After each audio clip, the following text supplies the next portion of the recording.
நாகை வேதாரண்யம் ஆறுகாட்டுத்துறை மீனவர்களின் வலைகளை இலங்கை கடற்கொள்ளையர்கள் பறித்து சென்றுள்ளனர். அது தொடர்பான அண்மை செய்தியை பார்த்துக் கொண்டிருக்கிறோம். கூடுதல் விவரங்களை செய்தியாளர் கந்த பழனிவேல் வழங்க கேட்கலாம். வணக்கம், கூடுதல் விவரங்களை என்ன பதிவு பண்ணுங்க.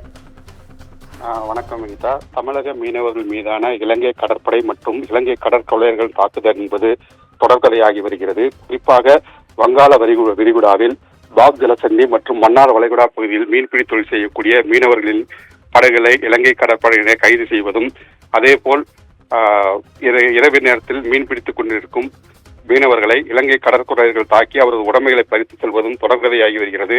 இந்த நிலையில் நேற்று முன்தினம் நாகை அடுத்த செருதூரை சேர்ந்த 3 மீனவர்கள் தாக்கி அவர்கள் படகில் இருந்த இன்ஜின் உட்பட சுமார் 4 லட்சம் மதிப்பிலான பொருட்களை இலங்கை கடற்கொள்ளையர்கள் கொள்ளையடித்து சென்ற சம்பவம் பெரும் பரபரப்பை ஏற்படுத்திய நிலையில் இன்று நாகை மாவட்டம் வேதாரண்யம் அடுத்த ஆறுகாட்டுத்துறையைச் சேர்ந்த 5 மீனவர்களை தாக்கி அவர்களின் மீன்பிடி வலைகள் சுமார் 2 லட்சம் ரூபாய் மதிப்பிலான வலைகளை இலங்கை கடற்கொள்ளையர்கள் பறித்து சென்ற சம்பவம் பெரும் பரபரப்பை ஏற்படுத்தியுள்ளது.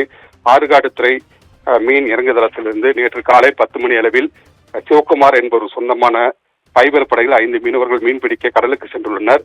இவர்கள் கோடியக்கரைக்கு தென்கிழக்கே 20 நாட்டிக்கல் மைல் தொலைவில் மீன்பிடித்துக் கொண்டிருந்த போது இரவு 8 மணி அளவில் அங்கு வந்த இலங்கை கடற்கொள்ளையர்கள் ஆறுகாட்டுத்துறை மீனவர்களின் வலையை சுமார் 250 கிலோ எடையுள்ள வலையை அறுத்து சென்றுள்ளனர். இந்த நிலையில் வலையை பறிகொடுத்த மீனவர்கள் இன்று காலை 7 மணி அளவில் ஆறுகாட்டுத்துறை மீனவ கிராமத்திற்கு வந்து சேர்ந்துள்ளனர்.